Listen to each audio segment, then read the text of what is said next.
RGB is the not-so-secret sauce that can really complete the look of your gaming den. And when it's used correctly, it can transform your setup into a room full of excitement. Now last year we looked at ASUS's Aura Terminal, a strong but semi-software limited product that allowed you to place RGB strips behind your monitor and then get a colour-matched reactive lighting system whenever you're racking up the kills in Fortnite. But today we're looking at arguably an even better system. This is NZXT's ambient lighting. It's a very, very loud box. Sounds like Lego actually. Haven't played with Lego in years. That allows pretty much the same thing. And as you can see behind me, it gets RGB into your setup in a very bright, bold way. But is it worth buying?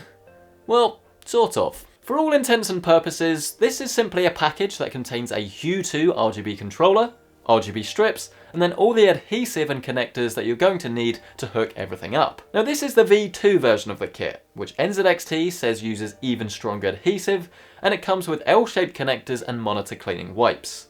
And all of this is to maintain a cleaner look, with a reduced chance of anything actually coming loose and falling off over time. Now installing the ambient lighting kit is very straightforward, but please, please, please make sure you do read the instructions, as it's going to be slightly different for every single monitor, and you don't want to end up doing what I did and accidentally placing them in the wrong place and then having to like peel one of them off and move it to somewhere else, because it doesn't work as well. I've got it working, it's fine, it can be done, but just don't make that mistake in the first place. Your first port of call is to grab your monitor and then give it a very good clean down with the included wipes.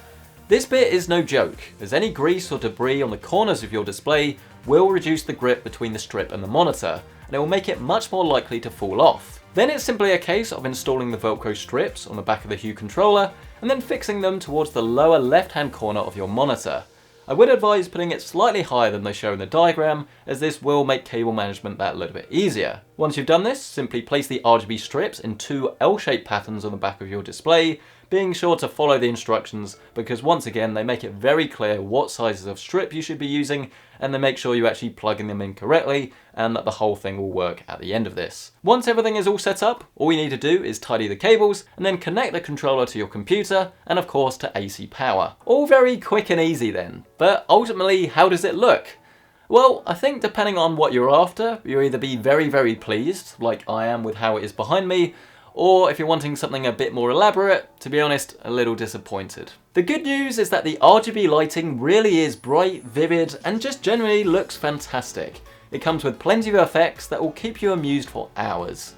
We're all guilty of sitting back and posting endless pictures of our battle stations on Instagram, and this is just the ticket to add that little bit extra spark to your shots. And I think that from a health perspective, I actually find it much more relaxing to my eyes to install something like this behind my display and then use a soft white bias backlight, as the constant light level will actually keep your eye from straining, and it can make your screen even look a little bit more contrasty with perceivably lower black levels. But one of the main selling points of this is meant to be about projecting the colours that are currently displayed on your screen onto the wall in a sort of ambient mode, as they call it, which sounds fantastic in practice, but realistically in real life, to be honest, is not really something I think I would use. Now the technology works by assessing the different colours on your screen, taking a series of averages in different areas, and then projecting these onto the LEDs behind the monitor and thus onto the wall. It's enabled very easily in CAM with a very short calibration tool, and on static images it actually works rather well. The colours are accurate, and each LED is controlled individually for a sort of granular colour control system. But as soon as you fire up a fast moving game, things just get a little bit too flashy for my liking and unfortunately start to fall apart.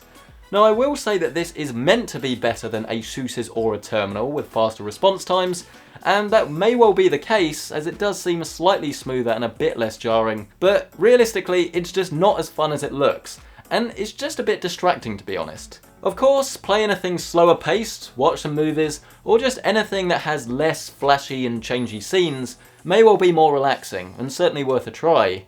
But for me, I just don't really think any of this is really worth paying any money for. So should you actually buy the ambient lighting kit?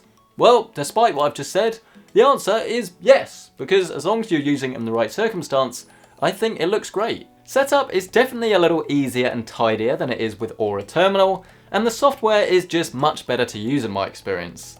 It's not perfect, but it is all self-contained in one suite, and it has tons of additional functionality baked right in that you can enjoy from the off. It's also a little bit cheaper, and it does come with more strips in the box. But having said this, Aura Terminal is a lot more flexible, as it can be used inside and outside your PC, and it also supports a lot more LEDs. At the end of the day, it all comes down to whether you actually want RGB behind your monitor, and whether you're prepared to spend £90 to get this. Please don't buy into the whole RGB projection, as it just doesn't add any real value to your experience. But if you want to get some of that sweet RGB lighting goodness into your setup, then this is a great way to start. If you are interested in current pricing, I'll leave my Amazon affiliate links down in the description below for you. But let me know your thoughts on this. Is RGB behind a monitor something that really stands out to you and looks fantastic? Or do you think that once you actually sit at your desk, it's not really something you actually want in your eye line? I'm really interested to hear your thoughts, so please let me know down in the comment section below. But of course, if you've enjoyed this video, please hit the like button, as it lets YouTube know this is a video worth watching, and I assure you it makes such a big difference, so if you can do that, I'd really appreciate it. Obviously, get subscribed for more videos just like this, and if you want to see the Aura Terminal review, you can find that video in the end screen. But thank you so much for watching, hope you've enjoyed it, I'll see you in the next one.